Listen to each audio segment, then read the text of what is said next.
बुट्ट्या गायकवाड प्रकरणामध्ये धसांना अटक करा अशी मागणी गुणरत्न सदावर्तेंची आहे। हत्या प्रकरणामधील शस्त्र धसांच्या शेतामध्ये सापडली होती का? सदावर्तेंनी हा सवाल उपस्थित केलाय। आरोपींना पळून जाण्यासाठी धसांच्या पत्नीने 3 लाख दिले होते का, असा सवाल सदावर्तेंकडून उपस्थित करण्यात आलाय। त्या गायकवाड साहेब यांचा जो खून झाला, निर्गुण हत्या झाली, ती मला असं वाटतंय की बीडमध्ये जी देशमुख हत्या झालेली आहे त्यांच्यापेक्षा खूप सिरियस आहे। तपासातलेच श्री केंद्रे साहेब कॉन्स्टेबल आहेत आणि त्यांनी ह्या गोष्टीचा म्हणजे स्पष्टपणे बोलणं, मला असं वाटतं ते एक मेन विटनेस आहेत।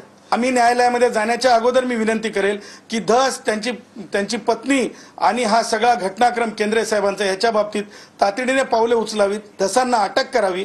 धसांच्या बाबतीतले हे सगळ्या गोष्टी पुसून निघून जाण्यापेक्षा हे इव्हिडन्सेस पुन्हा जीवित राहतील, त्याच्या बाबतीमध्ये तातडीने पावले उचलून जी आहे कारवाई करावी, असं माझं स्पष्टपणे कायदेशीर मत आहे।